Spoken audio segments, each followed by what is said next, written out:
Hello, what's going on, guys? Welcome. I'm gonna be getting into the build here in just a moment, but give me a moment first. Hang on, then we'll get right into it. But how's everybody doing today? As you can tell from the thumbnail, this live build is going to not only be, see, where am I? There I am. Not only be a live stream building this Patlabor kit, but yesterday, if you guys haven't seen it, the new theatrical trailer for Dune Part 3 came out, and I really just want to talk about it. And so it's going to be, and unfortunately, my channel is not a film or book discussion channel, only when I do live streams. So this is kind of my outlet to talk about that. Otherwise, I mean, I would love to actually make a video about it, but this is just going to be my outlet. So, all right, let me just post here real quick for this guy. Oop. And yes, this is out. Saw the question of this being out yet or not. It is surely out, and in stock too still, I believe. So you can check it out if you're interested. It does certainly look interesting. Yes. So yeah, I think it's going to be a pretty cool one. But how are you guys all doing today? Hope that you're doing well. Like I said, we'll get into the build in just a moment. It's been a very busy day because got a lot of stuff going on. So the contest, the Can Squad contest, has just wrapped up. Last night I met with the judges and we discussed all the entries and selected the winners, the 3 winners for the contest. So I'll have that coming up for you guys probably tomorrow. And let's see, yeah, just trying to prepare stuff because I'm going to be out of town most of next week. So yeah,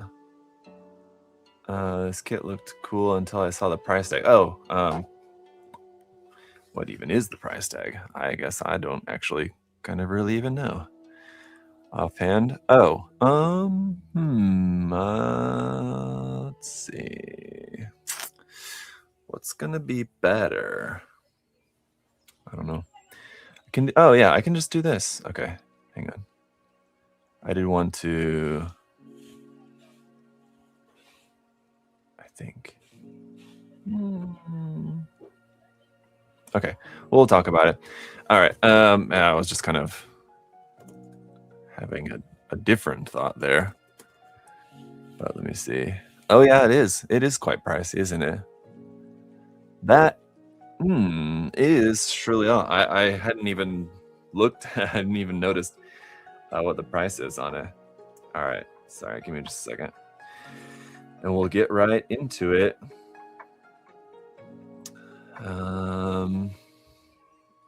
Let's see.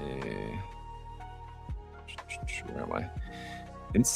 I still have not adapted to Instagram, changing where stuff is. I mean, they do it every now and then, and just every time, it just throws me off.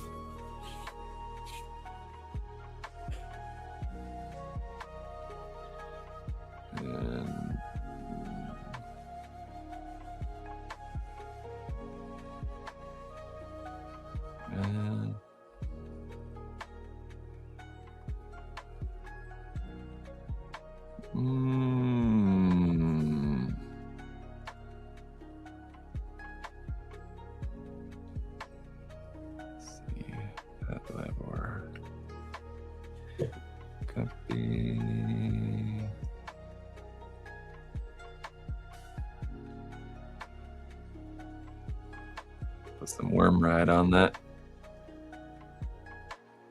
Good. But all right, yeah, it's the licensing cost, I guess. Spongy. On both, what was that?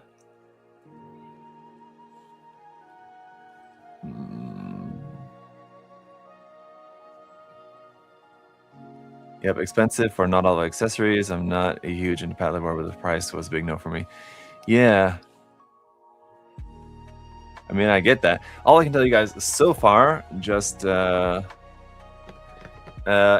Joel, welcome. It has been a while. Andrew, thank you. Vote bin face. I don't know exactly what that means, but thank you for the super chat. All right. Let's also post on here. So, yeah, as I was saying, if you guys, I will be talking a lot about, just saying I'm watching on both YouTube and Twitch. Oh, okay, gotcha. Did anyone mention about the new Gundam series being announced later this month? So yeah, I did see that as well. Rewatching the trailer now. David, okay, good. I watched it probably about 10 times yesterday. But like I didn't know that it was coming out yesterday. I don't know if anybody knew ahead of time. I don't know if that was announced, but yeah, I just saw the alert. It was like just right around like 2 p.m. Eastern time here. So yeah, it was right around 2 p.m. My happy's bothering me.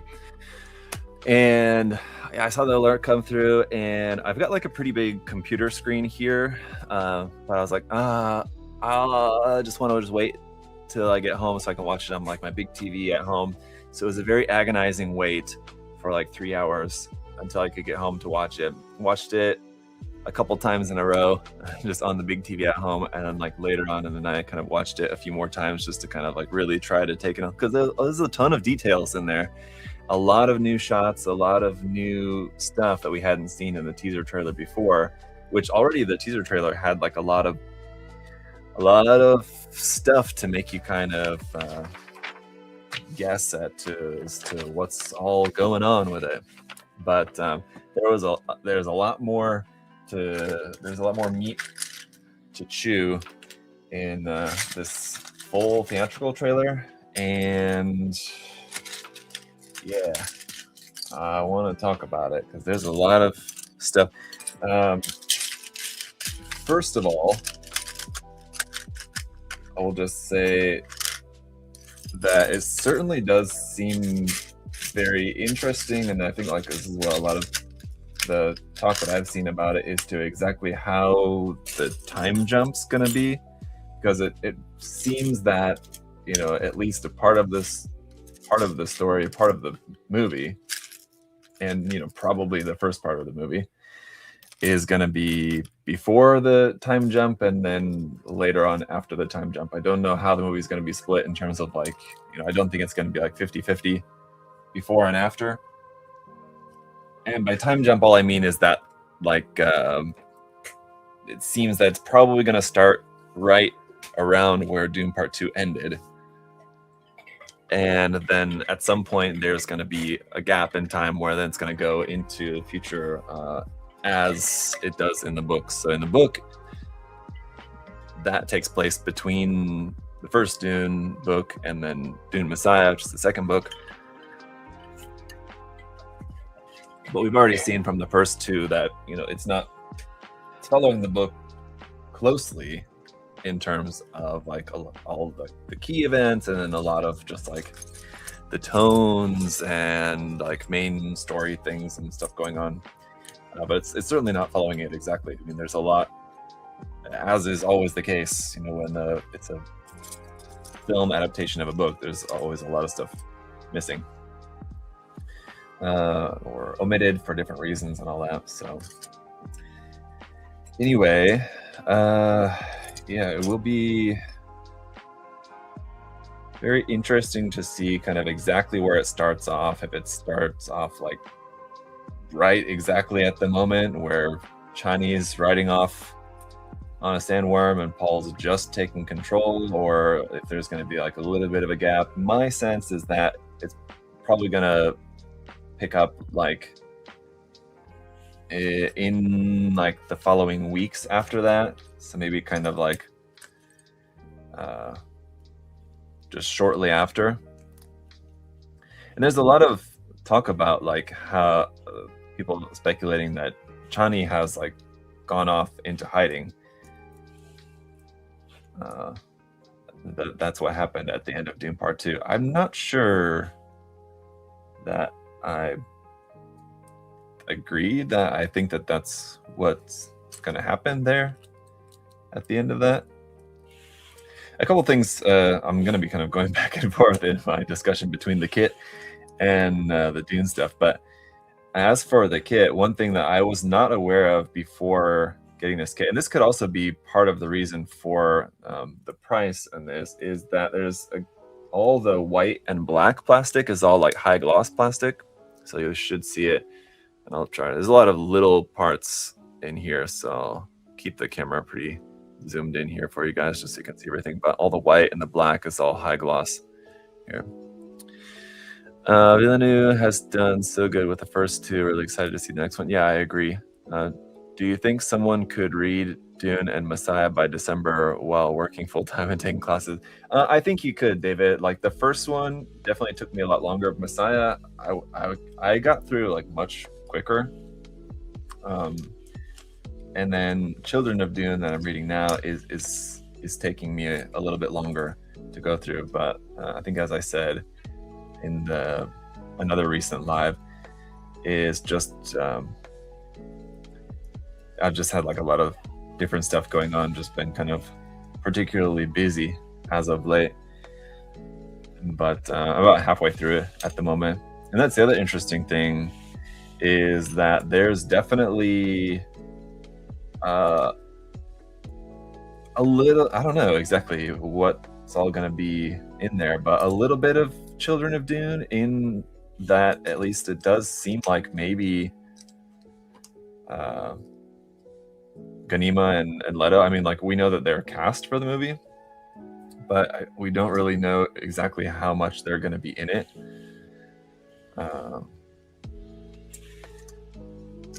My guess is that they're not going to be in it all that much. And I don't know, it could be even that, like, the extent that they're even in the movie at all, it could just be in a vision, just in one of Paul's visions. And that's kind of all that's really shown of them. There is that shot in the trailer, and I do want to actually like take a look at some of that. I'm sure it'll sprinkle some of Children of Dune in the movie. Like, to help everything type. Yeah, I think that's what I think as well. I don't think there's going to be a lot of like the actual story of Children of Dune, a lot of those events. But I think, yeah, I think sprinkling is probably right. There'll be visions kind of what's going to happen, you know, vaguely with Ganima and Leto, and then probably with Aaliyah as well. And I think with Aaliyah, it's probably going to be more sort of just like hinted at, like you'll see a little bit of like the crazy coming out in her in this, where in Messiah, in the book, there wasn't necessarily like a whole lot of that. I mean, like, there's a lot of talk about her as the abomination and that, but I mean, she only kind of really is really letting her freak flag fly in Children of Dune for sure. So okay, hang on.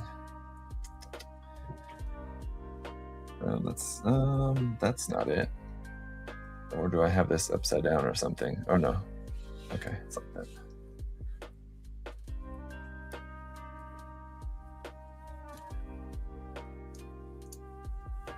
But there is that shot of, and I didn't even catch this at first. Hang on, I'll show you. Okay, so if you look,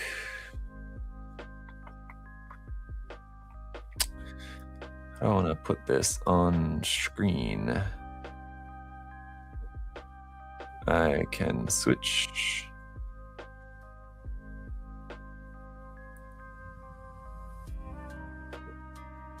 Well, it's gonna be easier.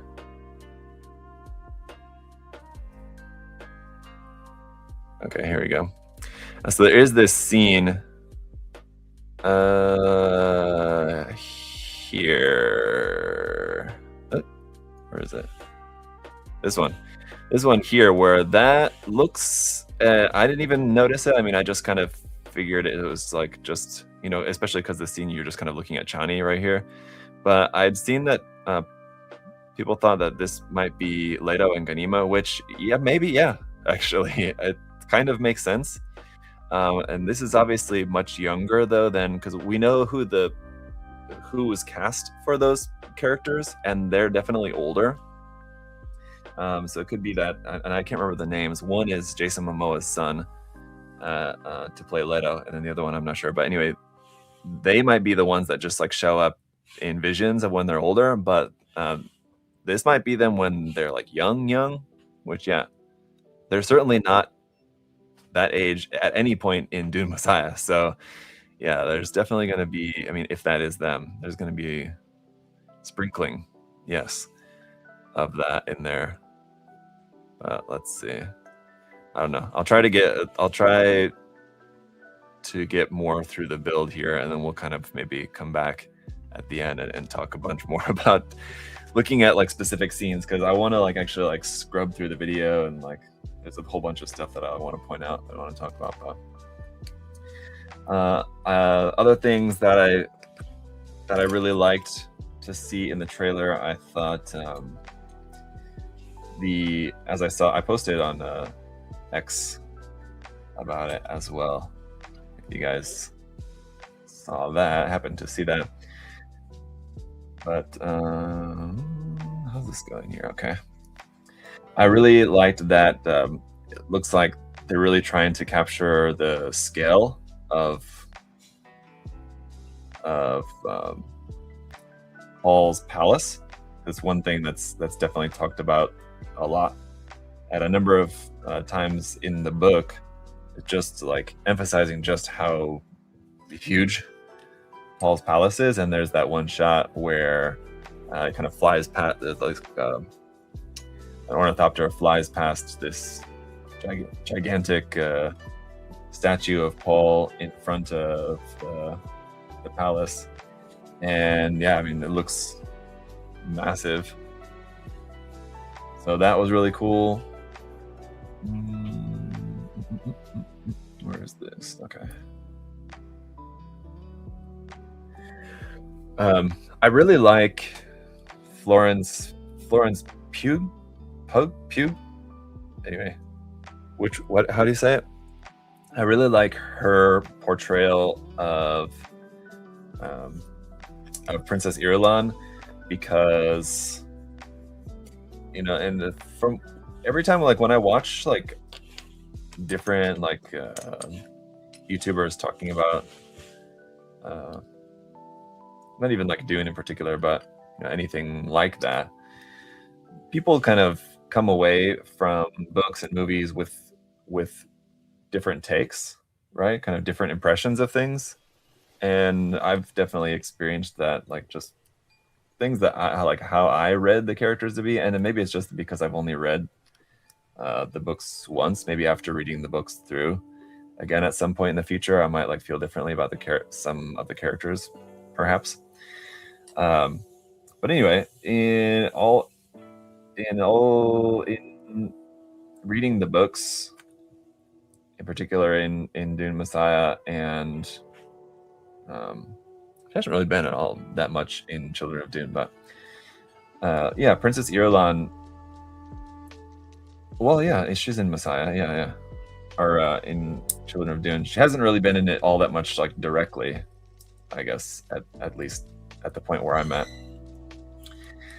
But she, even though like she should just hate Paul, and she's a conspirator with Scytale and Edric and the Bene Gesserit, basically as a part of the conspiracy of Dune Messiah to take down Paul, and that's what a lot of the film seems to be. That's going to be about, which makes sense. But Irulan's kind of like, she knows that she's just kind of being used for a position again. Like, and she like helps, but then like especially later on too, after Paul's gone, she really kind of I don't know, just kind of, I don't want to say like accepts her role, but like, I mean, I guess that's maybe the best way to say it. She kind of accepts her role, and then in particular, yeah, when Paul's gone, like to try to kind of be there for Ganima and Leto. So anyway, she kind of like cares for the Atreides family, sort of, even though there's not really any reason that she should, kind of thing. And I think that from like the little bit that we saw of her in the trailer, but like from her, which in the scene, which really seems to be the scene like from the very beginning of Doom Messiah on like Wallach 9, where the conspirators are meeting and talking about their plan, which is also where they first talk about hate being there as well. Yeah, they're saying like to Scytale in the trailer, which I don't remember if that's in the book. I'll have to go back and look, but I don't think in the book she calls him an idiot, but it's in the trailer anyway. But I like that, like, it's like she's like helping them, but she kind of knows that she's just being used, and she's like just kind of there. Oh, that's cool. Here you go. Check this out. So this part here, it's a bit too zoomed in, maybe. But like you can see, this is going to be the. Can I rotate this down yet or not? I think I can. Okay, yeah. For the side of the leg where so when this opens up, that part like flips up. That's going to be for the gun in the leg. So when you open up the side part, that's going to flip out. Really cool. Hi from Chile. Hello. I've only read up on that. Sorry, what's that? I've only read up until the third book. No spoilers. I'm only still in the middle of the third book too, so don't worry. I'm not gonna get into anything else. Spoiler. A lot of Dune can be simplified down to pieces fitting into place. Yeah. Have I watched the prequel series? No, I've still not watched the prequel series. There's a little part that will spring the revolver up, or no? Yeah, that's yes. This is the part that pops the revolver up. Yep, exactly. Where were we? Yeah, so I like how Irulan's being portrayed as not just like there as, you know, a conspirator against Paul, which she is, but it's a little bit more complicated than that. She like conspires to help to get rid of Paul, but she kind of knows what that means and doesn't exactly seem like excited about the consequences of it necessarily, because she's kind of already had like her fate kind of already decided by Paul.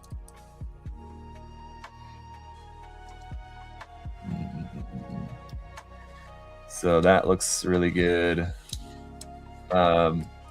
We still don't know if, well, that's one of the things that we still have not seen at all is oh,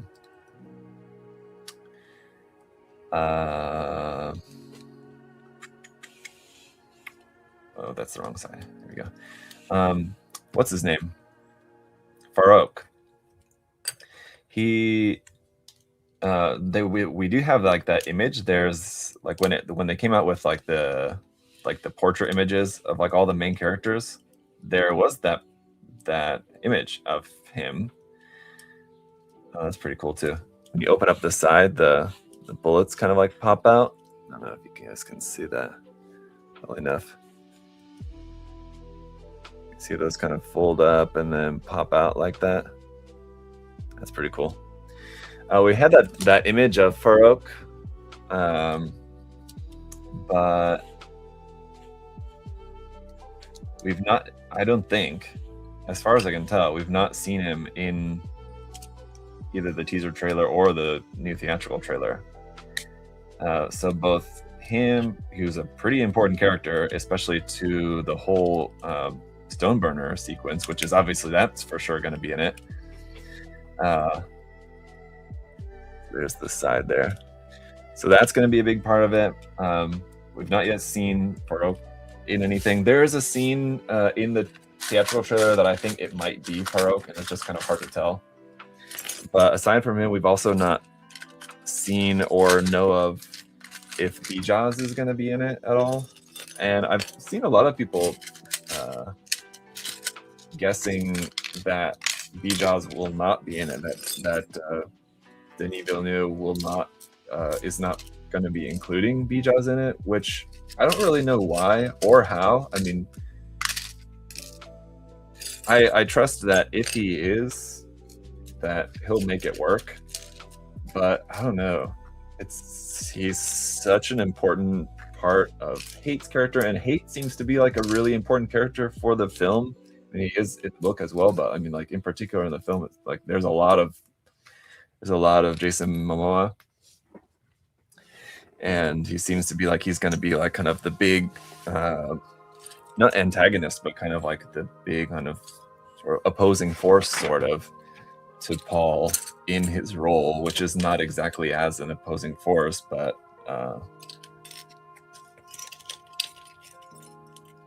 as something like that Paul will be battling in a way. And yeah, Bijaz is very important to what happens with Hate, aka Duncan Idaho, and also very important to the Stoneburner sequence as well. So if that's all going to be really important for the movie, which it seems like it is, at least based on what we've seen so far, I don't know how you can not have Bijaz included in all that. So I think he's going to be in there. It kind of has to be.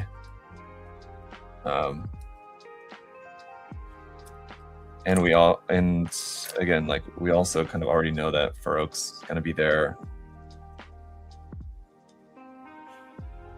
And he's the one that gives Bijaz to Paul. So, yeah.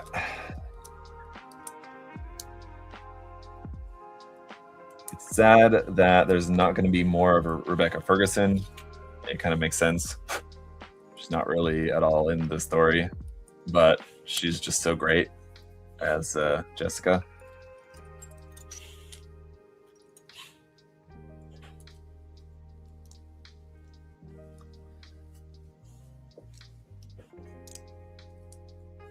So, I mean, if there was going to be a fourth movie and it was going to go into Children of Dune, it would be so good. And it'd be so good to have her back in that. Man, I know, like, I know Denis not going to do it, but man, I wish he would do it. There's so much good stuff in Children of Dune. I'm only like I said, I'm only like halfway through it, but there's so much good stuff that I would love to see put to film. Damn, it's a sad state.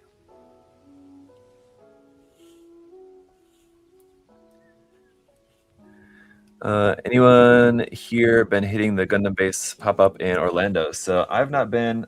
Adam went last weekend, and I mean, based on what I've heard from him and other people who have went, it was another staff member here who also went recently, and I've heard from a couple of other people as well. I mean, it's pretty much exactly what you would expect. I don't know. There's not. I mean, it's just Gunpla gets there. That's it. As you might expect.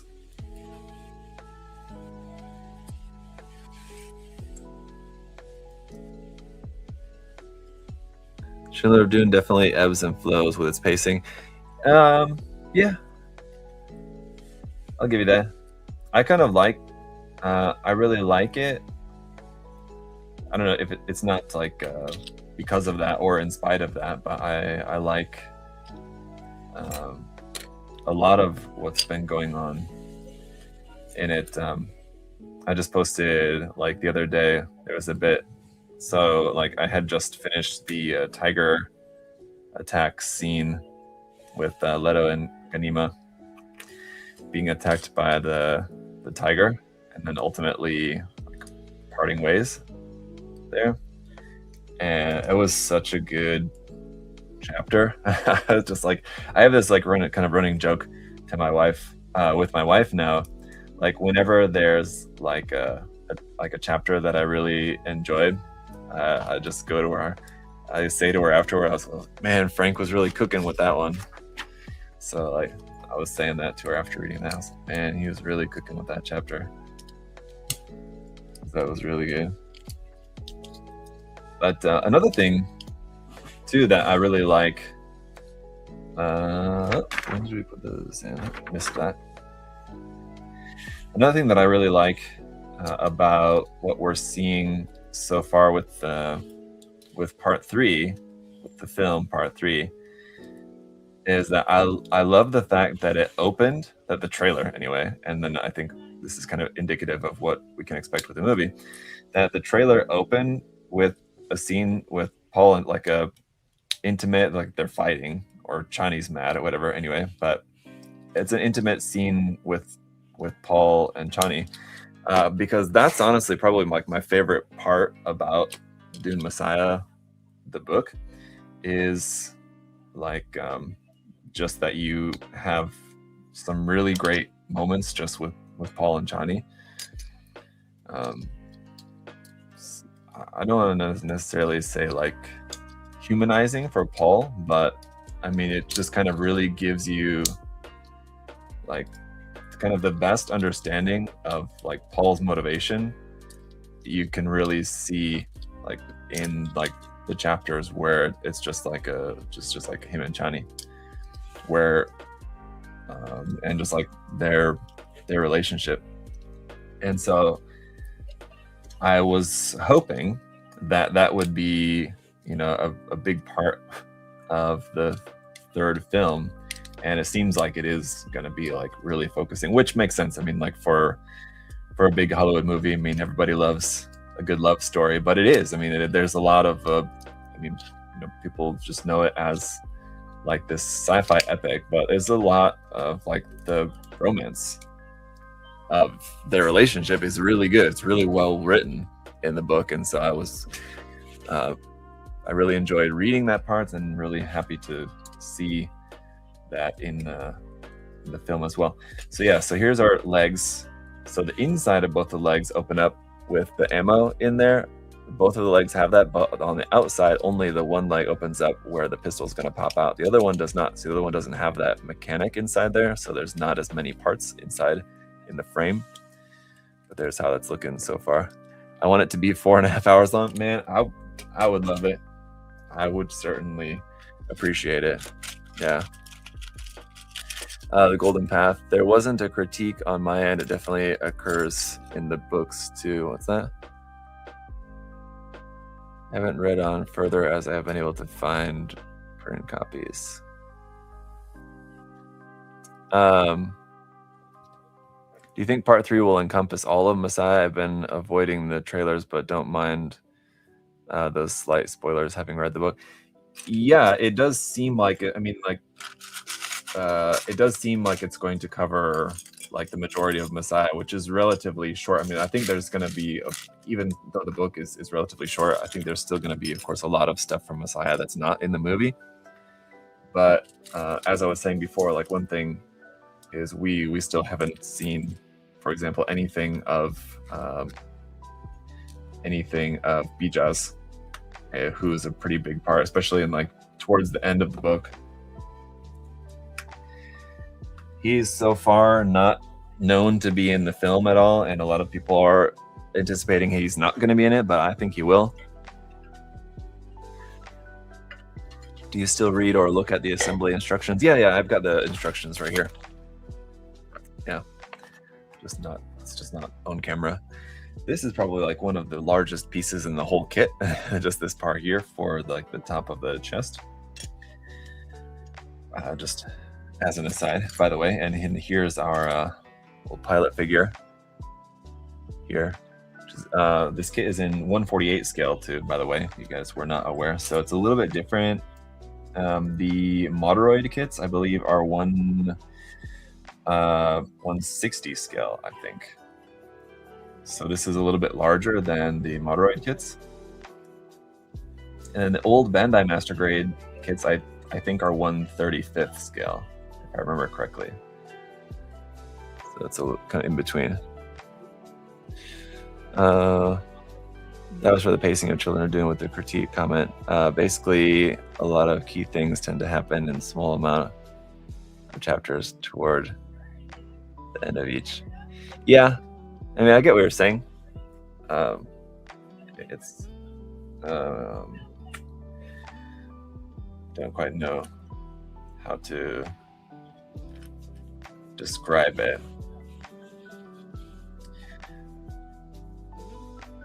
But it hasn't been, I mean, like, it surely hasn't been anything, like, I've noticed that there's chapters where, I mean, obviously, like, more stuff happens, and then other chapters where it's less, right? For sure. This is kind of cool. The pilot's gonna pop out here like that. But yeah, I don't know. I'd have to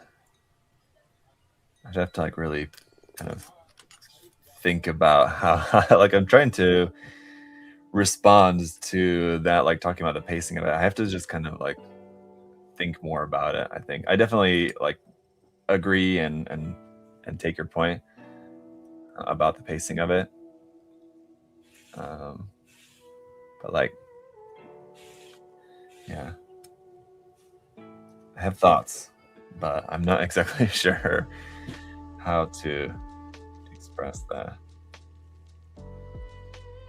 I feel like there's been a lot of stuff that's happened, and I mean, just with so many different characters that it's kind of focusing on. I mean, there's definitely a lot of like bouncing around, having like one chapter dealing with what's going on with these characters over here, and then another chapter then going back to over there,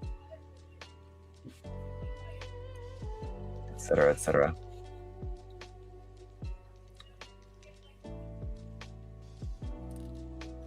There is a lot of that, but I like it. So yeah, like in some cases, there's been moments where like for example, the scene, like I said, that just happened, and then actually there was leading up to that scene, there was a moment where there was a chapter where it's like, hang on, where's this piece I'm looking for? Oh, I already put it there. That's why. There was a chapter like where it's like Leto and Ganima like going out into the desert, and they're like prepared for, they know that like the tigers are going to be coming, and they're like going out to where they're going to be hiding to meet the tigers. And then there's another chapter in between where like it goes to, I don't remember what, I think it's like something with Aaliyah or something. I don't know what was it. Anyway, there's another chapter in between where it went somewhere else, and then the next chapter, then it came back to the tiger attack sequence, like I was talking about. So yeah, there's a little bit of that where like it had been building up to this, and I was like ready for this action sequence, and then it like goes to something else first before we can get that. So yeah, there was a little bit of that.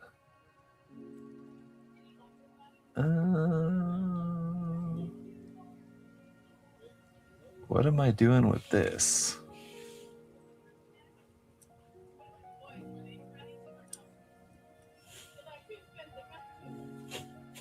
Okay.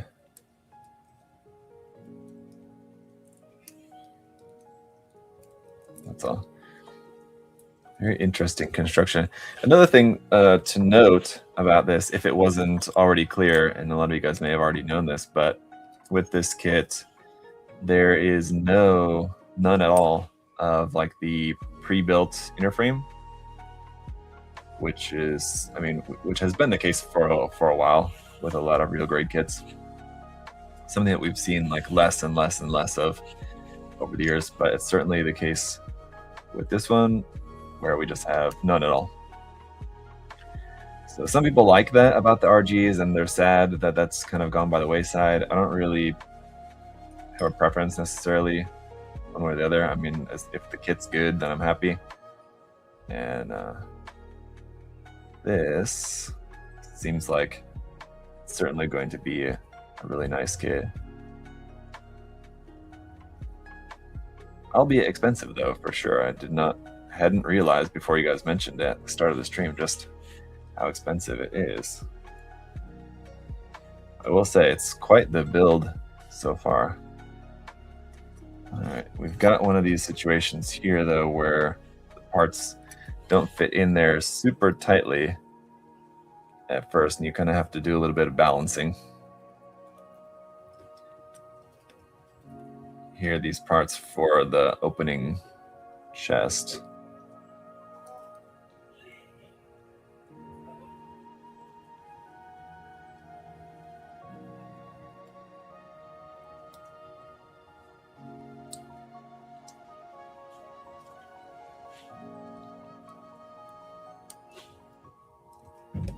All right, got it. So yeah, it's a little tricky. We have to do that. But that does look really cool, I gotta say. Yeah.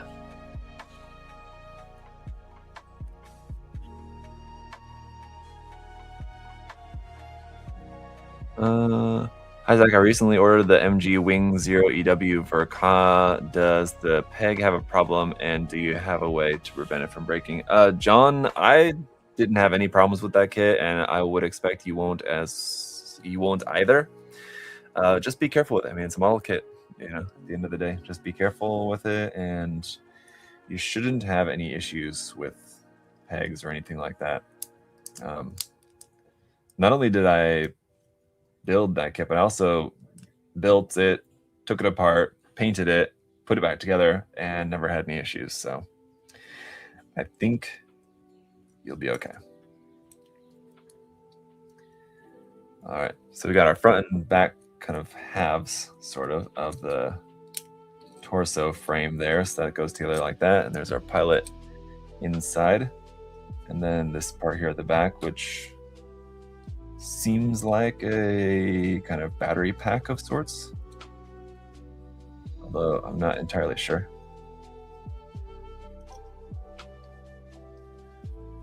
And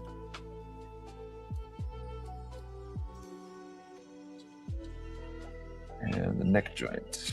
Okay. Only thing I don't like about RG pre-built frames was it meant less for me to build. I thought it looked cool. Yeah, the thing that I didn't like was the fact that then,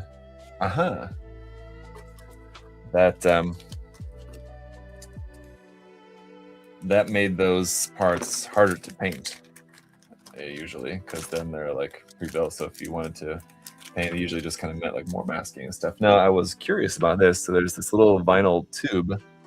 I was wondering what this was for. This is actually for a piston. And I think just because this is so small, we have these tiny little pistons. So here's the one end, and this is the other end, but then we need like the kind of tube part in between. So that's what we're going to use this little vinyl tube for. And so we need to cut it to length. Here we've got the old ruler in the manual here. And they always give you more than you need. So I always like to cut like just a little bit more than what you're meant to.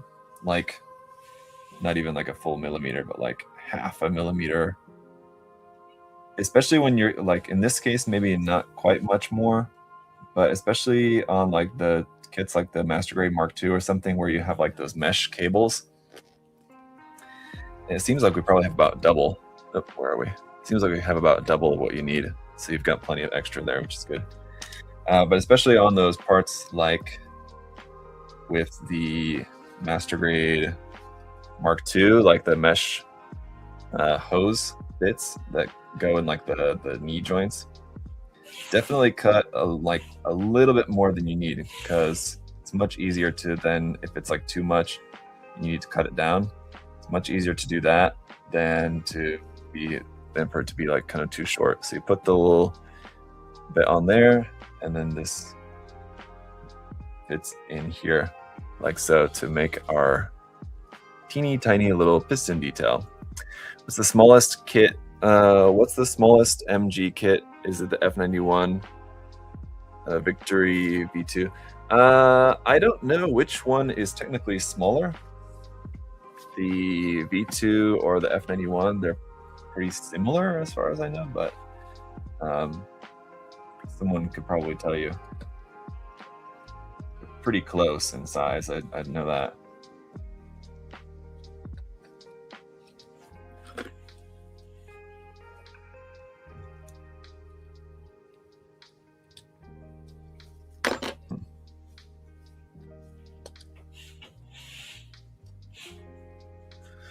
Have you been getting crazy storms this week? Yeah, David. Yeah, we have.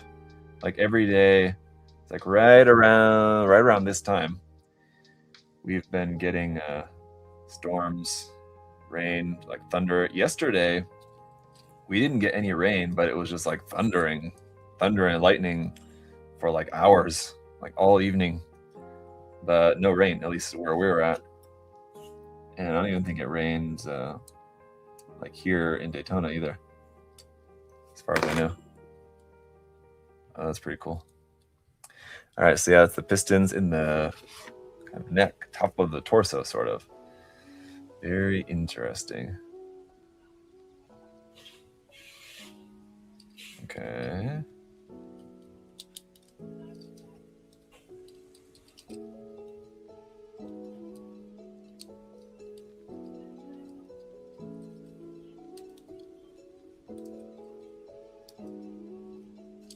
That. So some of our like cloth covering bits for the joints here. Thunder was blasting until like 7 when it started feeling like a tornado was blowing through. Yeah, I don't even know if the wind really kicked up where we were last night, but it was definitely just thunder and lightning all evening.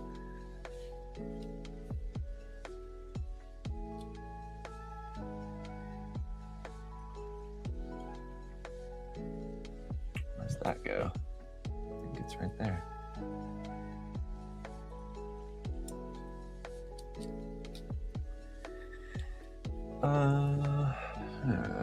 All right. Got that.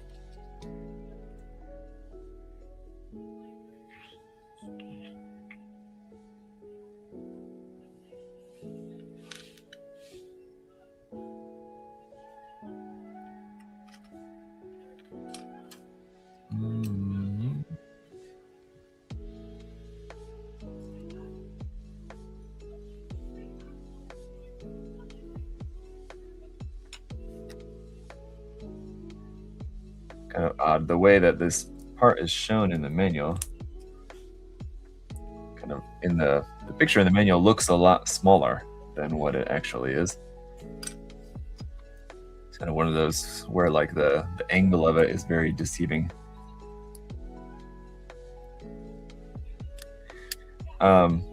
Going like way back, someone asked about this like right at the start of the stream, and I was just kind of in the middle of Dune excitement, so I skipped over it. But yes, I did see the announcement that Bandai will be announcing some new Gundam series later on. Later on this month, right?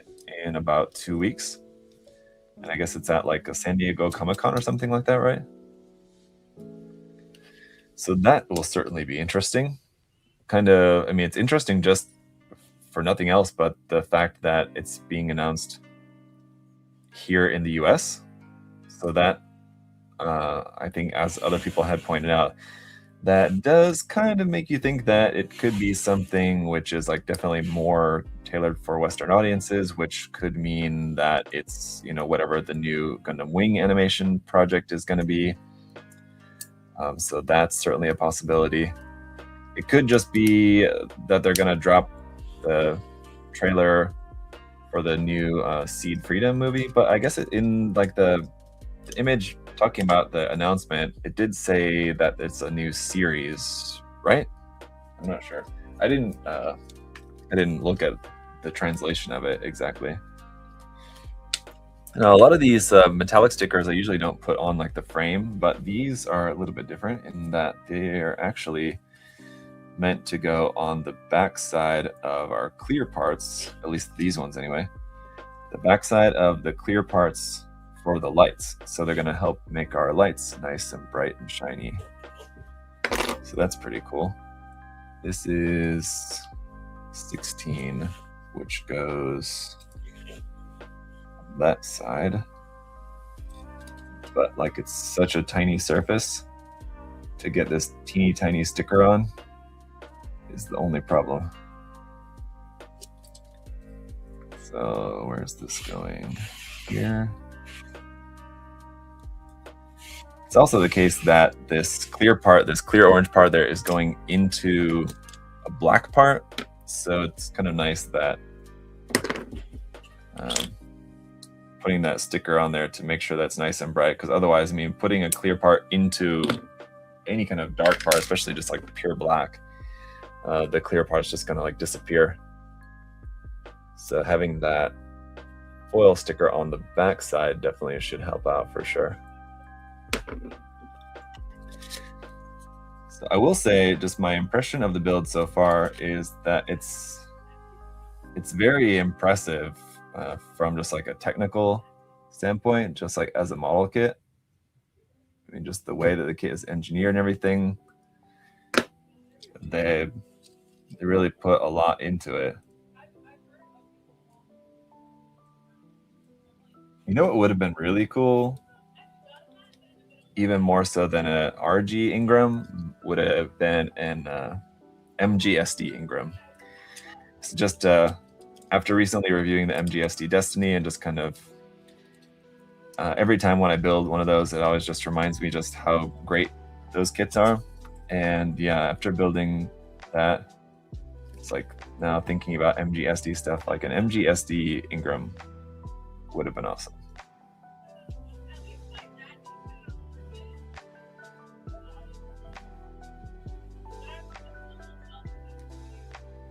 I got these little red lights here, and there's little foil stickers under these as well.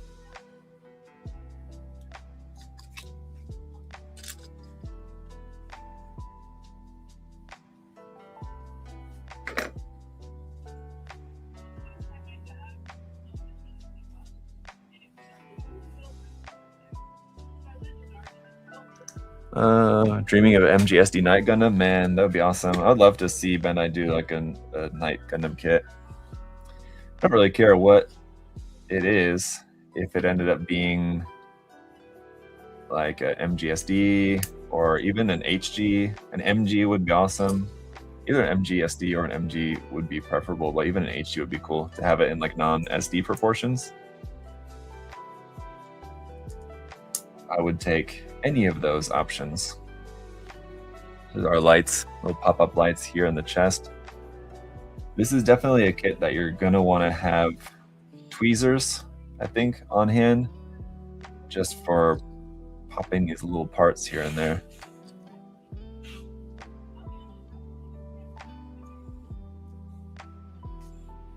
Like some of these clear parts, just it's a lot of really small little tiny clear parts in this. The whole A runner, if you guys have not seen the runners yet, obviously I'll show it in the unboxing portion of my video, but the whole A runner is just it's a 4-color runner, which is pretty normal, but the interesting thing is that it's 4 different clear colors, which the only time I've ever seen that before is only on like full like clear color kits, like Gundam Base exclusive kits and stuff. I've never seen that on just like a regular kit like this, where we have a 4-color runner and it's 4 different clear colors. So that was quite unique to see for sure. Ugh. A teeny tiny little star here on the chest. But let's see, this one needs to go on first. And this here. Kind of mad that we have the chest here before the waist section, because we already built the legs. So I want to be able to put the legs onto the body now, but still have, there's the backpack there, kind of back side of it anyway, all closed up. The only thing with these being high gloss is that it's going to be really fingerprints are going to be very noticeable on it, but here you go, just a nice close-up look. So they have those clear parts shine nice and brightly with the sticker behind it. Got the little gold bit there, little pop-up lights here in the chest as well. So I mean, everything does look very cool. Our pilot's inside there. This little screen, okay, that's also meant to be folded down here.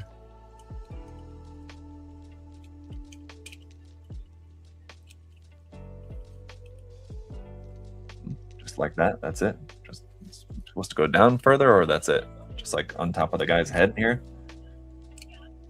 Was there supposed to be a sticker on that or something? No. No, right? Did I miss any other stickers? I should be sure not to do that. Don't think that I did. It looks like all the stickers are like highlighted for you. This is one case for sure where I wish that the instruction manual was printed in color. Most of the time, it kind of doesn't really matter. And most of this kit is not particularly very colorful, but it certainly would have made it easier to pick out little bits here and there, I think. All right, so the waist section here.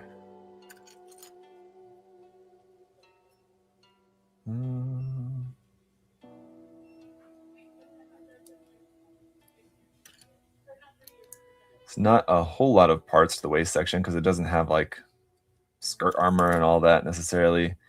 But there are a number of stickers here for sure that I think are probably going to take a minute. We'll see.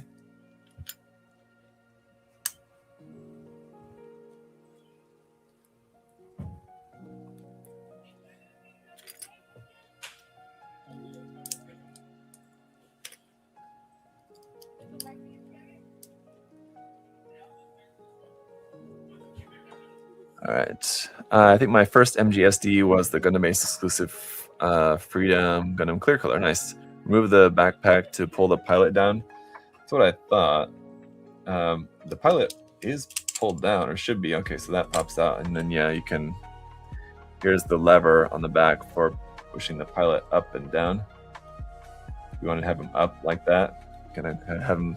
Oh, zoom in for you. You can have him peeking up like that. That's the extent of it, raised up, and then at the back here, pulling this little trigger down like that all the way, and he should be down. I think I got him in there more. Yeah, I think he wasn't all the way down before, because yeah, that should go pretty flat inside there like that once this is pulled all the way down, and then you can just pop this back on back. And the backpack part came off pretty easily. It seemed like when I put it on, it seemed pretty solid. Like I didn't expect that it was going to be that easy to put back on there. Okay, where were we?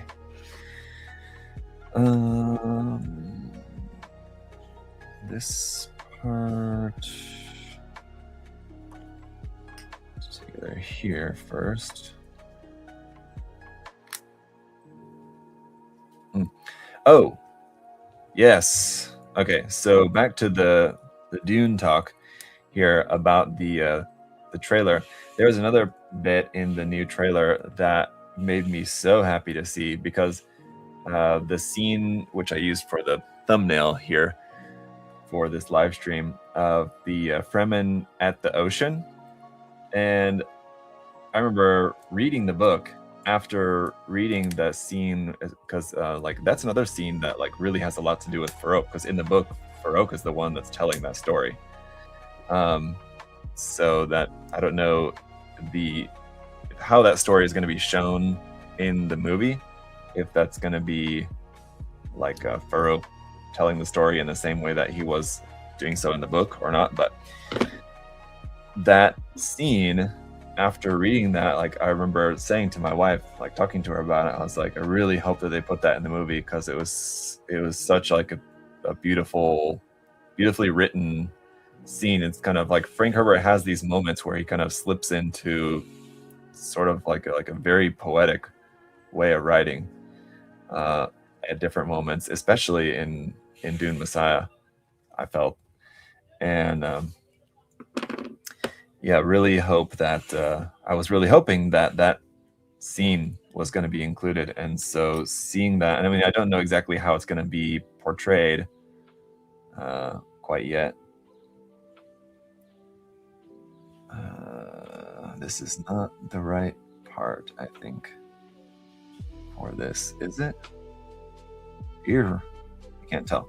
No, it's not. Okay, oops.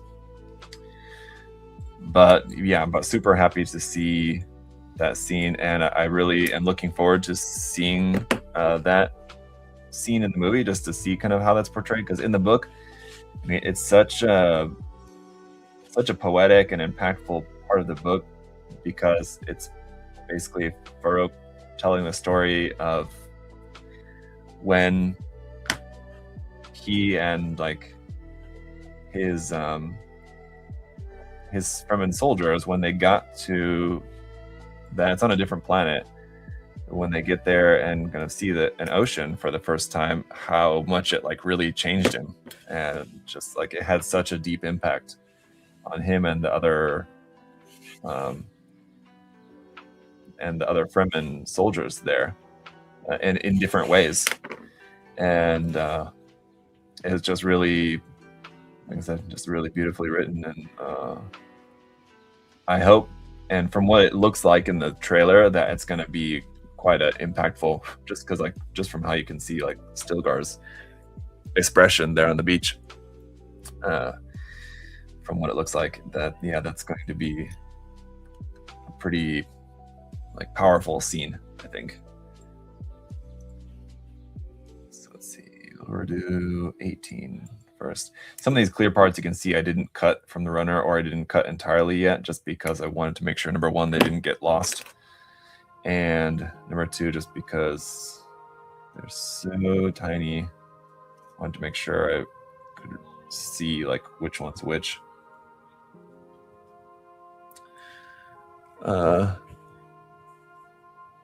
Decent Alphonse. How often do you change your knife blades? Usually every couple of kits, not every kit, unless it was like a big kit with like a ton of parts, like a PG or something maybe, but even then I'm not sure I would go through an entire knife blade just on one kit. Now, how does this fit into here?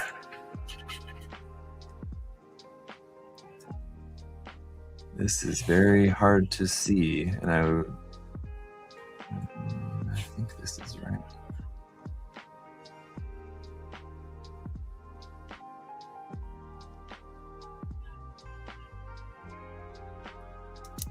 Even though it's really difficult to see in the manual how this is meant to fit in here, I mean, leave it to Bandai to make it pretty foolproof, that you can kind of just pop it in and it works out to be the right way for this little light bit there.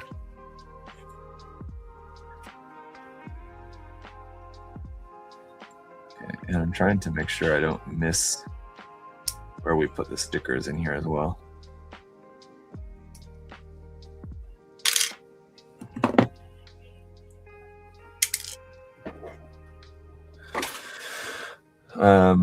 Yeah, so yeah, really excited about that scene. I don't know what's the kind of the only thing that is like. Oh well, it's a couple of things. I still am of the mind that of that scene where you see like that shot. It's really what I'm not scene is not really the right word. The shot where it's like you see Scytale and you see like some guild members and Bene Gesserit members and what looks like Mother Helen there, and you see that like tank kind of floating in behind Scytale. There's still a lot of debate as to whether that is Edric, the navigator in a tank, in a spice tank, or if that's Hate in the tank just being transported as the Gola. I still don't think that it's Edric. I think that it's Hate. And that does still then beg the question as to if we are going to at any point see Edric. We might not end up at all, but I still think that's Hate. It looks like that's the same. No, this is not correct. It looks like that's the same kind of sarcophagus sort of looking container thing that we see a couple times throughout the trailer, and there's that shot where it's like going into the what looks like a highliner or something, and there's the shot where it's being brought into Paul's chamber there, kind of. So that's what really makes me think that that's when Hate is being delivered to Paul, and then the other shots that we see of it is just where it's just kind of Hate being transported, which will all be kind of like towards the beginning of the movie, really, or towards the beginning of that aspect of the movie. And so, yeah, I don't know, we might not see any of Edric, but kind of like Bijaz, if we don't see any of Edric or Bijaz at all, I mean, like, they're so important to the story, I don't know how we can not just not have them in the movie. But I don't know.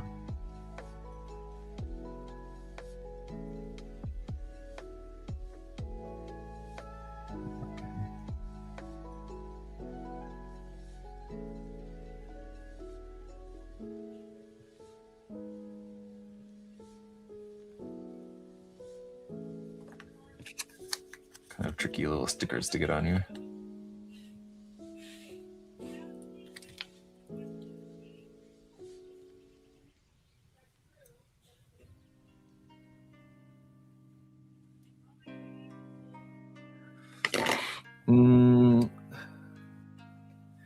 If someone could only buy one kit this year, which would you recommend? Like a new kit out this year that I would recommend?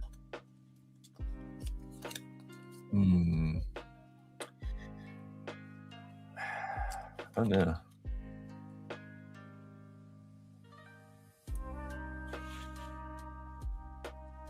That is tough. It's not. I don't know if I can think of something just like on the fly that really stands out that I could say with confidence. Like, this is definitely the one kit of this whole year so far. We're only halfway through the year too, but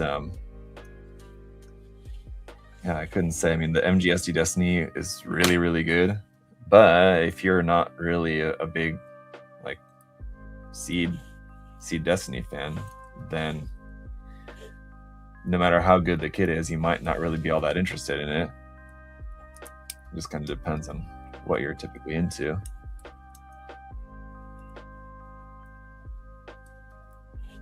Hello? Get on there.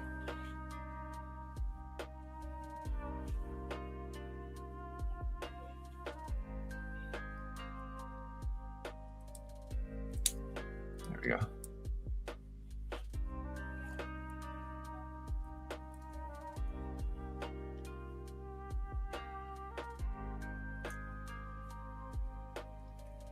You've got the little wench here at the bottom as well. And we do have a little wire part for that too. So this is meant to go on backwards and then spin around like that. There you go. Yeah, the MGSD Destiny is really nice. Okay, and the legs, there's no trick to it. Okay, that's good. So they just pop in. All right.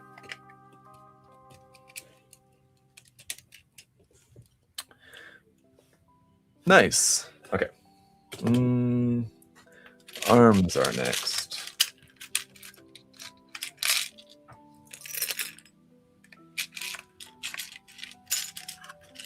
Clearly, the Dragon Quest slimes is a must-buy of the year. I mean, those do look pretty funky for sure. The other thing I was going to say about the Dune trailer is the ending of Chani stopping the sandworm. What it appears to be. I mean, there is another part where it certainly seems like it's Scytale appearing to be Chani, but not in that part. I mean, like that would be like there's no way that that's Scytale stopping the sandworm that's charging at her, and then so assuming that it is Chani, even that I kind of don't really get it. I don't know what's supposed to be going on there. That, as far as I can remember, there's nothing. I'm pretty certain about this.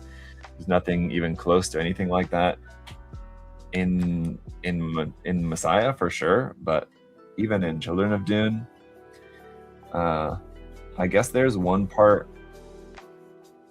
I guess there is a character at some point which can kind of do that. I haven't gotten to that part in the book yet, but I've heard that.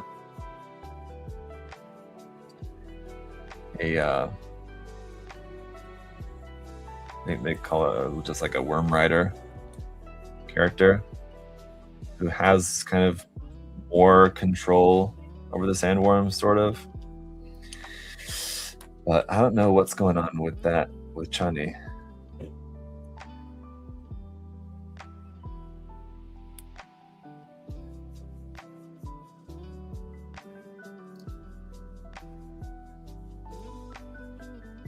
Not until like the 5th book, someone can control. Yeah, that's I knew it was like later on. So that's why I don't think that it's that either or anything like that. I mean, I don't know.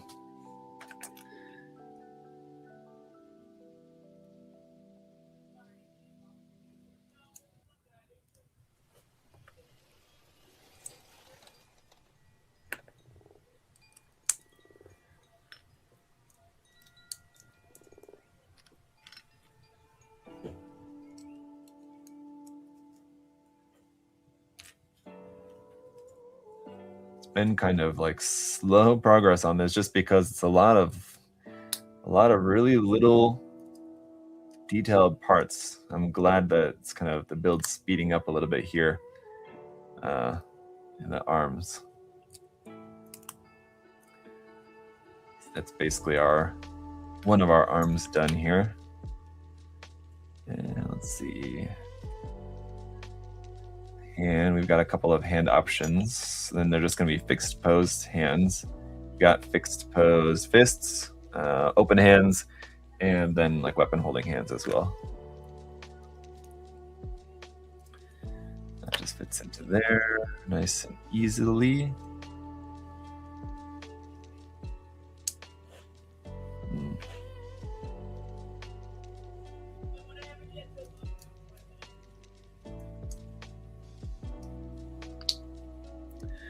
I was confused too. Yeah, Quattro. Yeah, I don't know what to think about that. Like, on the one hand, like I know that there's been a lot of. Oops, I'm supposed to put this in here first. And there's been like a lot of discourse around like the changes to Chani's character in the films, And I like the changes to her character. I think it makes more sense. I mean, like, to be honest, um, reading her character in the book, she almost seems like just like too easily just kind of go along with everything, like without questioning anything at all ever, and it's just kind of like um, I don't know what the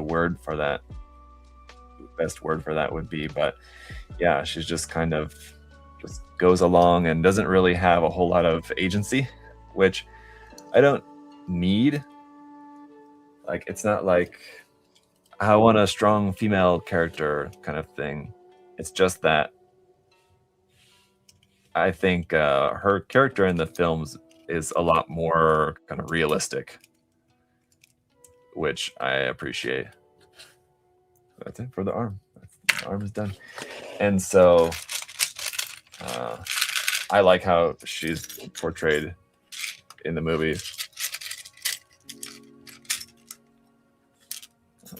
But still, just being able to just stop a sandworm like that, I don't know what's going on with that, and I don't know that I necessarily like it, but I trust that Villeneuve's got the sauce that'll make it right, but I don't know what to think about that.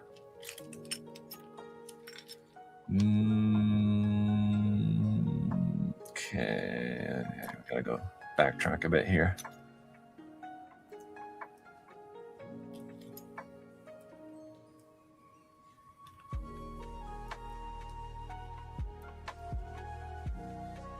I think it's just that, like, I'm glad that Chinese character in the films is like a much stronger character generally, a much more kind of like realistic and believable, like relatable character.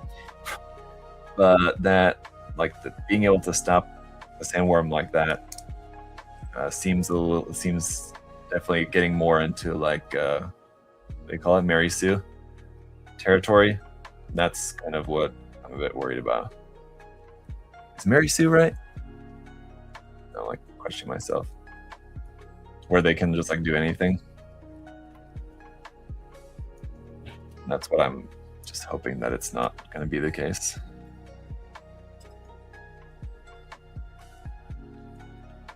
Like, without a good reason. That's what I'm saying. There needs to be something that gives a good explanation for how and why she's able to do that.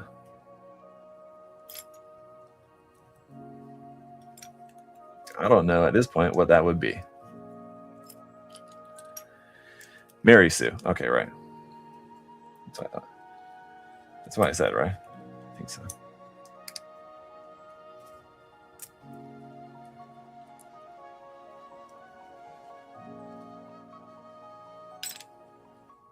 Good.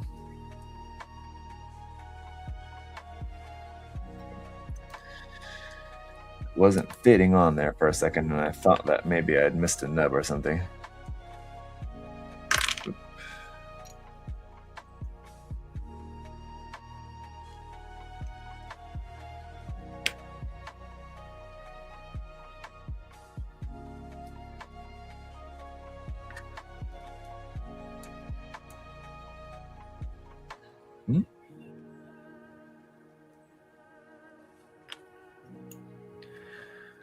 All right.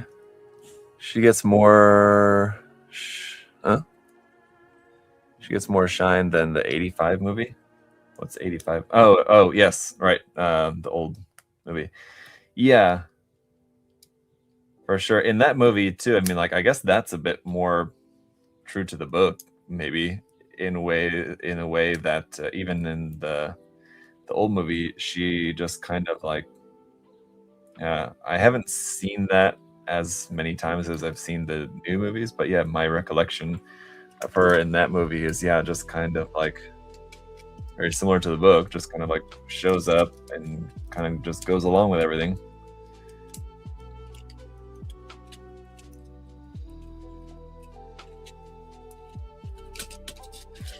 All right, we're done with the arms very quickly.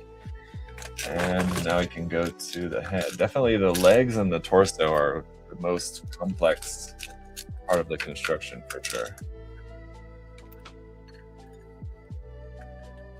Arms were a lot more straightforward.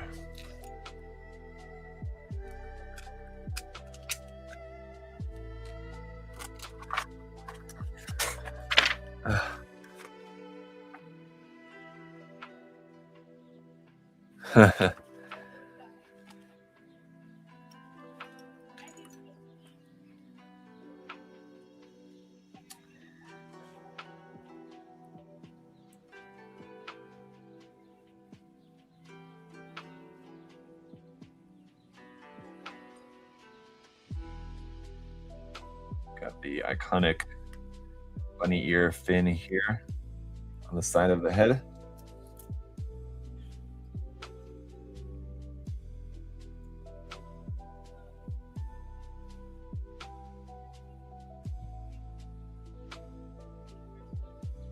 That needs to fit all the way into there.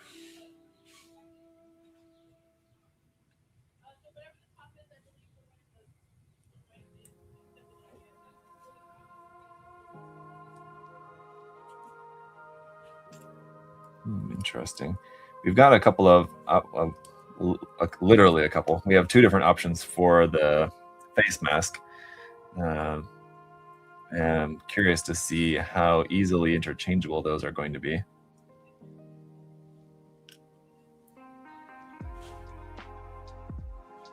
We'll find out here in a moment. That's kind of interesting. I don't know what that's supposed to be on like the top of the head there. Is there any tips that you would give for building the HGUC G armor? No, first of all, I've never built that kit.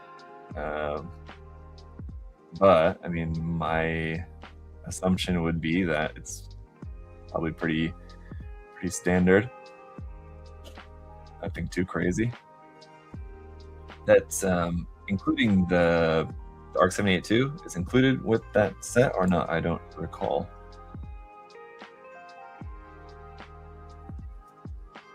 But if it is, my guess would be that it's the original HGUC ARC 78-2 included with that or not.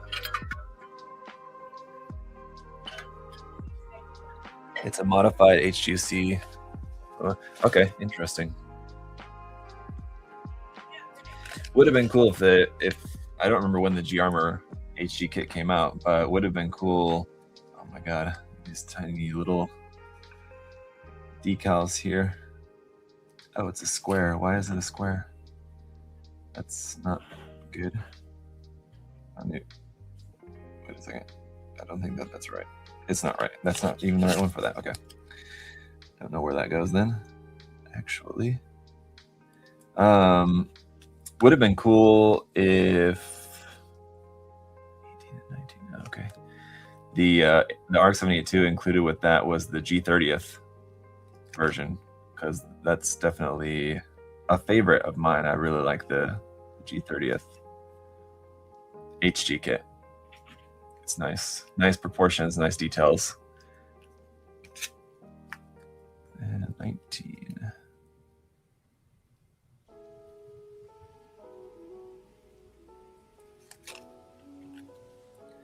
Couple of stickers that go in here for like the sensors and stuff.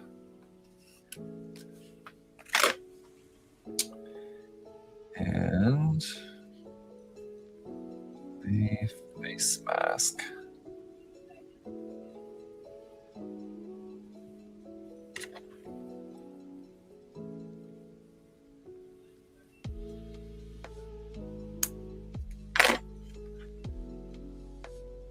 That goes on first. Should probably zoom in. This is like some tiny action going on here. So that's what the inside looks like there. Those little orange bits are a couple little stickers you're meant to put on. And they're kind of like clear orange kind of stickers. So that's meant to go on there like that. And then this slots down into here. Hang on a second.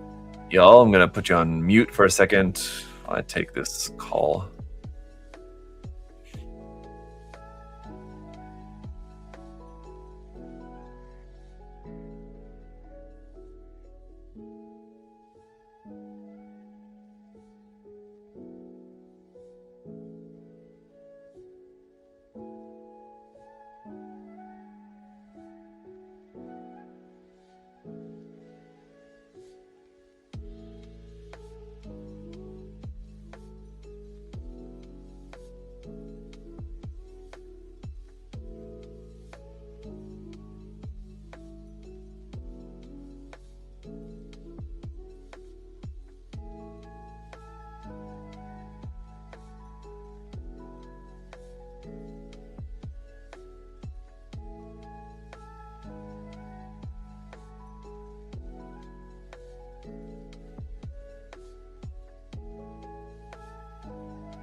Okay, back, y'all.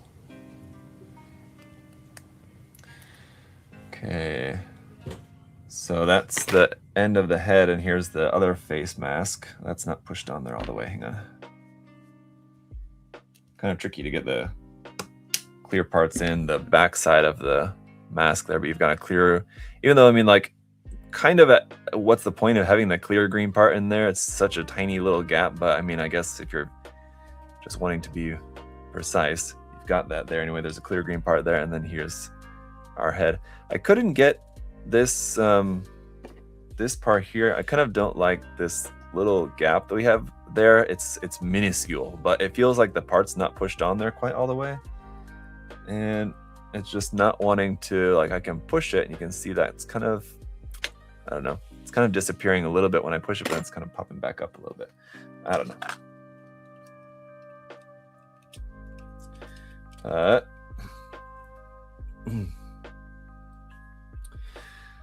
There we have it.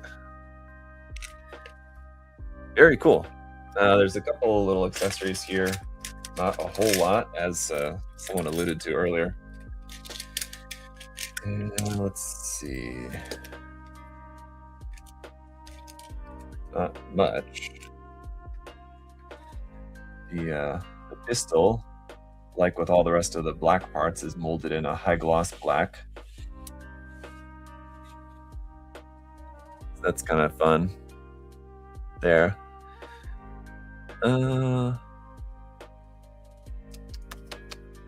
I'm getting the PG Unicorn Perfectibility soon. Any tips for any of the PG Unicorns? I mean, generally for the PGs, if you plan on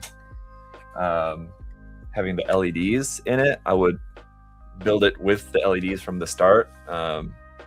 It's not like gonna be like a bad thing if you build it first and then later have to disassemble it to put the LEDs in, but it's gonna be just like a huge pain in the ass. So, I mean, if you just want to save yourself the trouble of doing all that, I mean, if you want to have the LEDs in it, just have those already prepared before you start working on the kit. That's the main thing that I would say. Other than that, let's see, here's our little baton inside the shield here.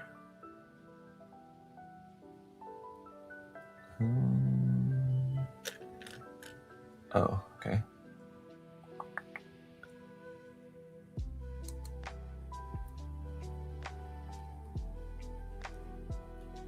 Other than that, let's see.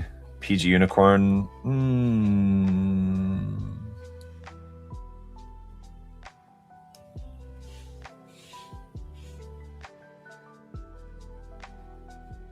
Okay. That's kind of cool. A little shield there. PG Unicorn. I don't know. Nothing really else that I can think of. nothing in particular.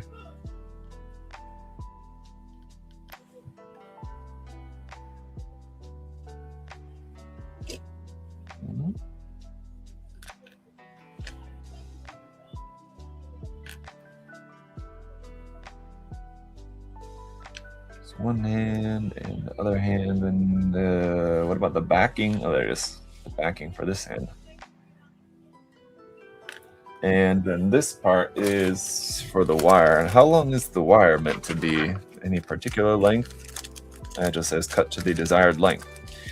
So for the winch, winch, we've got this wire here. And it's a swappable part.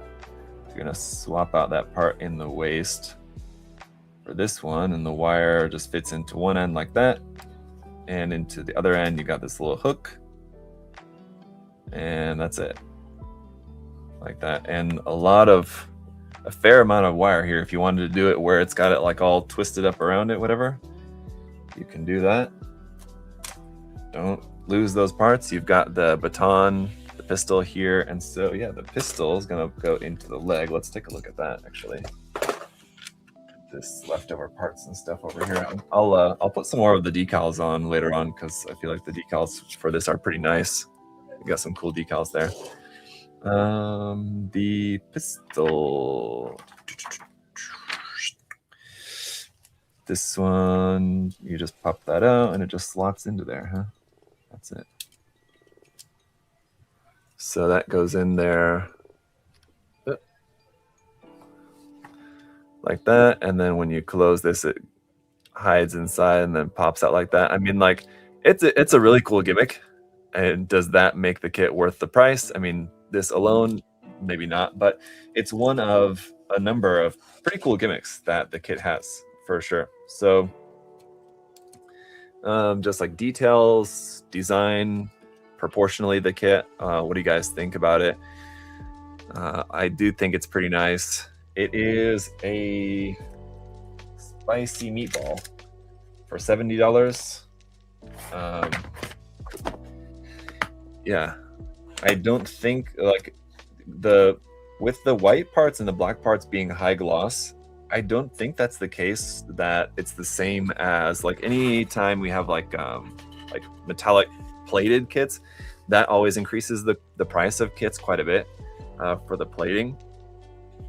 But for this being high gloss, as far as I know, it's not a gloss like coating or like a gloss like plating or coating done in the same way. It's just that the plastic itself, because the plastic has the same feeling as like similar to that of like some like clear plastics, which I'm not a huge fan of. And personally, I would have much preferred this not be in a high gloss. But I mean, it does look good. I mean, that's always the point of RG kits, is that they're like one of the main points, which has been consistent for the entirety of the line. Like, we've seen different aspects of like RGs kind of come and go. Most notably, the pre-built inner frame. The other thing about RGs, which has remained constant the whole time, is that kind of they're made to look really good right out of the box. And I think that's probably the reason why they went for the high gloss for the black and the white with this, because it does look good. And I think that does reflect kind of how the Ingram is supposed to look, shiny like that. But it is also a bit odd that the hands are not in that same high gloss plastic. The hands are in just like a regular white plastic, so you can see like a very obvious like color difference between the two. I mean, obvious now that I pointed out to you guys, you might not have noticed without me pointing it out, but it's kind of weird that they didn't at least put the back of the hands in that same color plastic. So that's kind of odd. Yeah, the pre-built inner frame definitely had its own problems. I agree, yes. So I mean, like, to see that go is one of those things, like I said earlier, I don't mind that they've done away with that. Some people like just kind of really liked that aspect of the RG kits, but I don't know. Anyway, so yeah, that's it for the build. It was kind of very slow for the first half, building the legs and the torso. There's just kind of a lot going on in there. the head and the arms and the weapons obviously were much simpler there later on the back half of the build, but very nice. So I'll have the review for you guys out pretty soon. As I mentioned at the start, though, I think the tomorrow I'll announce for you guys the winners for the Canada Squad contest. Oh, yeah, right. That's the other thing that I wanted to do. So now we can switch into Dune trailer discussion mode for about 10 minutes or so here. Let's go to this. Okay. Right. Oh no. Well, here's what I need to do. Switch this one. Here we are. Okay.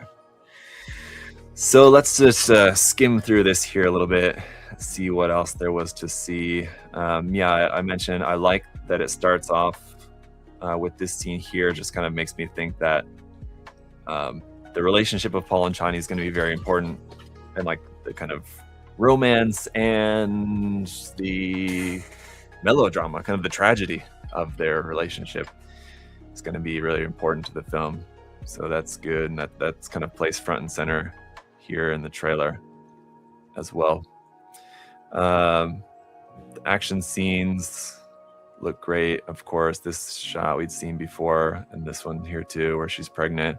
And yeah, there's been a lot of talk about like that this scene actually took place before Paul fought Feyd-Rautha and became emperor, that Chani was already pregnant before that, or this is like shortly after or something, right around that time. I'm not sure. And it does seem to be that the movie adaptation is completely kind of omitting the whole aspect of the story where they did have a firstborn child before the twins. It seems like they're just kind of omitting that part, because even in the books, it's not like a huge, it's a pretty influential, or like it's a pretty important aspect, like right at the very end of Dune, the first book. But ultimately doesn't really play a huge part in the story. I mean, obviously the twins is kind of like a much bigger aspect of the story. So I can see why be omitting that from the movies. The question there from Rated of have I built any Dune model kits? No, I've not yet. I have the Paul Atreides kit and the Ornithopter kit, but I've not built them yet. Of course, I'm saving them because I really want to. They're the kind of models that like I really want to do very well. But anyway, okay. Let's see what else. Yeah, we had this shot here too of Paul. What was that? Oh yeah. Yeah, and yeah, this one too, where it does seem like that. I mean, it looks like, I don't know if that would just be two random Fremen kids. I mean, it could just be that it's just Chani with other kids, and then maybe it's just kind of like a scene where Paul's, or it could be anybody watching Chani, but it could just be where Chani's just with the other kids, and maybe it's just played in the movie where, like, you know, Chani sees other Fremens having kids, and, you know, it's kind of depressing or upsetting for her that she's trying to have kids and her and Paul are trying to get pregnant and she can't because of what Irulan's doing. And so it could just be that these are just other Fremen kids, and it's just kind of hard for Chani to see, kind of. But it does seem like that. And then this part here too, where like it starts off with an argument kind of not really between them, but basically like Chani yelling at Paul here, and then there's this shot where Paul, it looks like Paul, this might not even be Paul too, by the way, this shot here and then the very next shot, those look like they're related, like connected, but they very well might not be connected. That might be somebody else picking up the scarf, Sidetail or somebody, who knows, someone else picking up the scarf and then Paul. But anyway, and there's like a line there where he says like, what do you know about me?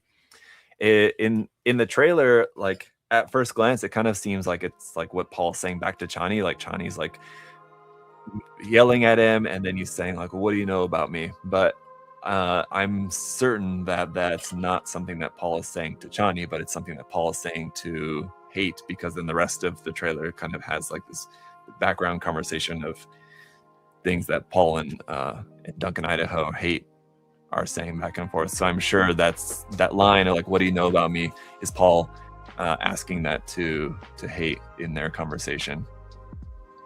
Got this. I don't know where that's going to be, but that's like connected here with this same scene. Probably just a part of the jihad at the beginning. Aaliyah walking through this area here with all these like crucified bodies and stuff. This I'm also going to guess is on Arrakis. Yeah, this scene here in the chamber, the fight scene, it showed quite a bit. I mean, proportionally, quite a bit of this fight between Paul and Hate here.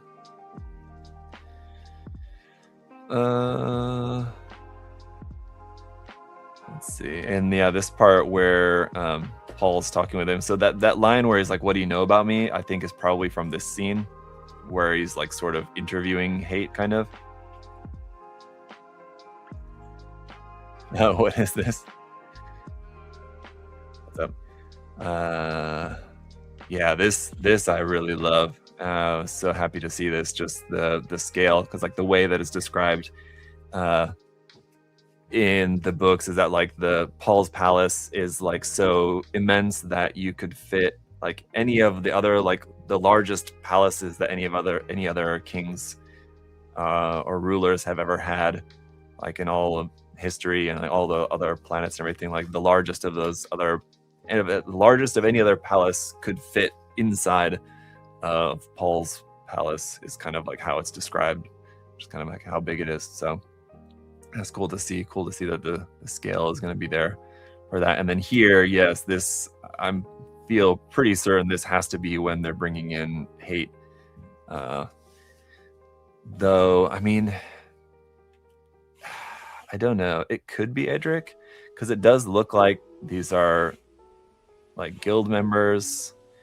And I mean, it could be, yeah, where Edric is brought into the chamber and then presents Paul with Hate. I mean, maybe Hate's already out of the I don't know if we're going to see him Hate is inside the sarcophagus and we're going to see him step out, or if that is Edric and that's just kind of how they're choosing to portray the guild navigators. Because then we've got like this scene here. People keep pointing to the fact that it's kind of like glowing.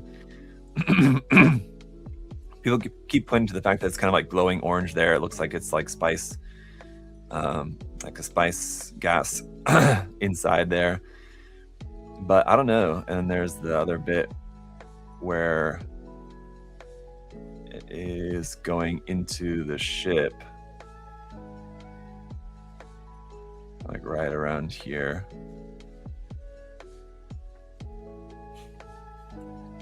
But I don't know, I'm confused. Yeah, I love this. This I'm sure has got to be right near the beginning. The meeting of the conspirators. They're on Wallach 9. I kind of skimmed past it, but yeah, this beach scene I'm really looking forward to.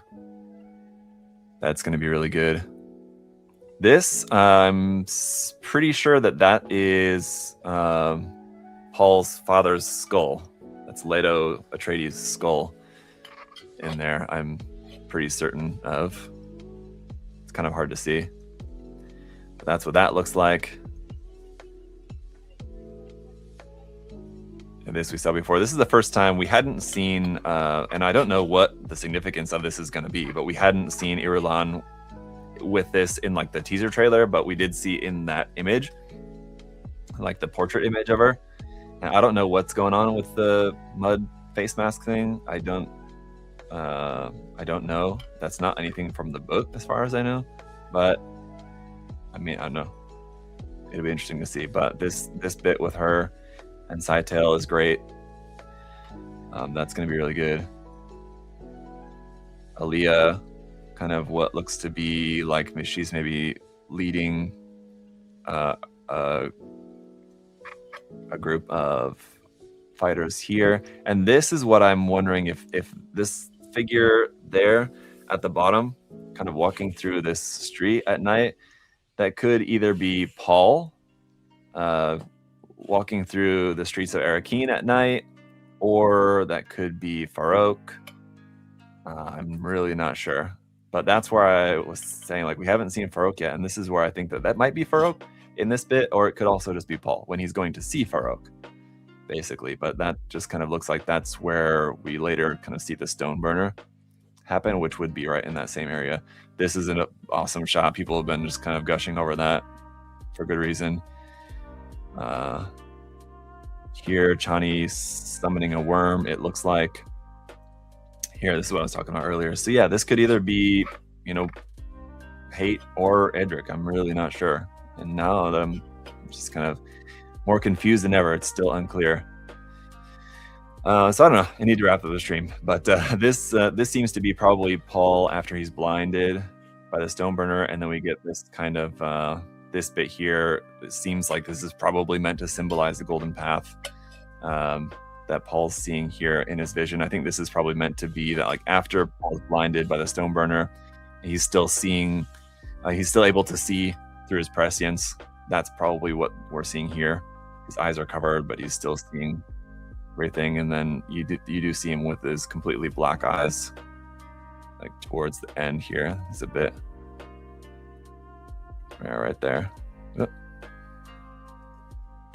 Right there. So this is probably towards the end as well, once his eyes are already black and he's blind but can still see.